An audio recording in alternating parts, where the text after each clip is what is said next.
Assalamualaikum warahmatullahi wabarakatuh. Sahabat VGH tercinta, apa kabarnya Anda semua di sana? Semoga Anda dalam kondisi sehat walafiat dan berbahagia bersama keluarga. Allahumma sholli ala Sayyidina Muhammad wa ala ali Sayyidina Muhammad. Kali ini izinkan saya Coach Neden Teresia dari VGH 99 Bandar Lampung berkisah tentang wanita cantik yang menggoda ulama. Kisah ini terjadi pada abad pertama Hijriyah, di zaman tabi'in. Ketika itu, ada seorang wanita cantik yang bertanya kepada suaminya, "Wahai suamiku, adakah di Makkah ini laki-laki yang jika melihat wajah cantikku ini, ia tidak tergoda?" Tanya wanita cantik itu kepada suaminya. Sambil ia tersenyum dan bercermin. Ia sangat mengagumi kecantikan yang terpantul di kaca itu. Sang suami pun menjawab, "Ada." Jawab sang suami. "Siapa?" Kata istrinya. "Ubaid bin Umair," jawab suaminya. Sang istri diam sejenak. Ia merasa tertantang untuk membuktikan bahwa kecantikannya akan mampu menggoda laki-laki itu. "Wahai suamiku," katanya merayu, "bolehkah aku membuktikan bahwa aku bisa membuat Ubaid bin Umair bertekuk lutut di depanku?" Sang suami terkejut dengan permintaan ekstrim itu. Tetapi ia sendiri juga merasa rencana istrinya itu akan menjadi sesuatu yang menarik untuk menguji kesolehan seorang ulama. Sang suami menjawab, "Silahkan, aku mengizinkanmu." Setelah merias diri sedemikian rupa, berangkatlah wanita itu mencari Ubaid bin Umair di Masjidil Haram. Ubaid adalah seorang ulama yang lahir semasa Rasulullah SAW masih hidup. Nama lengkapnya Ubaid bin Umair bin Qatadah Al-Laitsi Al-Jundai Al-Makki. Beliau wafat pada tahun 74 Hijriah.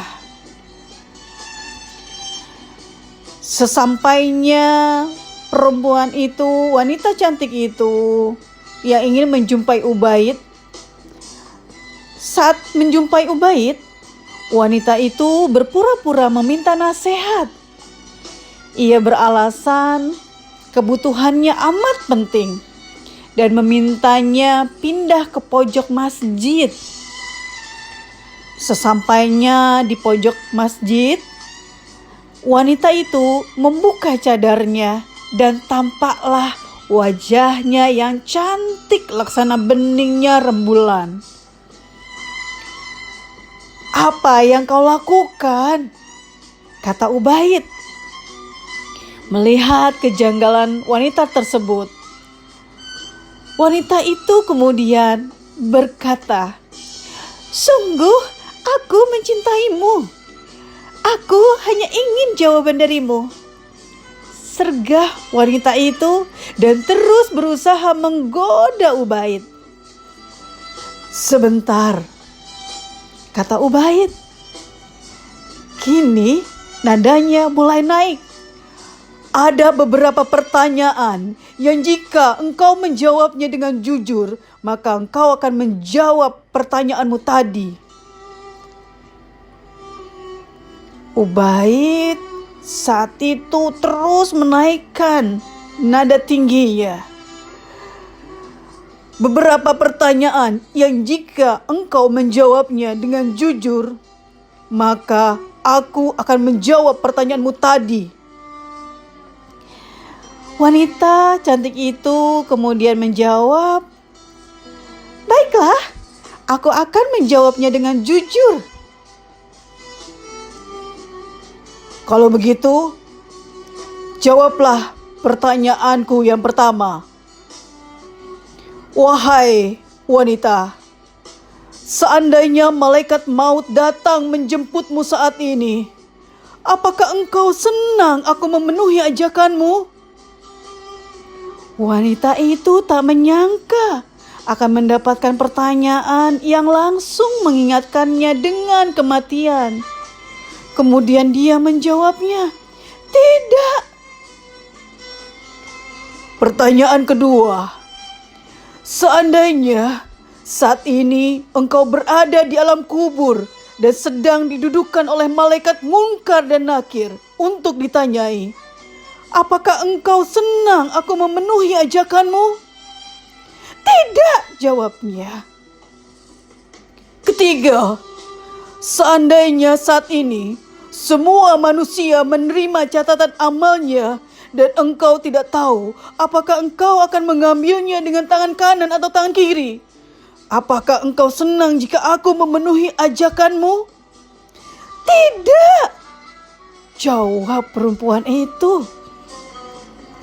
Keempat, seandainya saat ini seluruh manusia digiring ke timbangan amal dan engkau tidak tahu apakah timbangan amal kebaikanmu lebih berat atau justru amal burukmu yang lebih berat, apakah engkau senang jika aku memenuhi ajakanmu? "Tidak." Perempuan itu, wanita itu mulai histeris.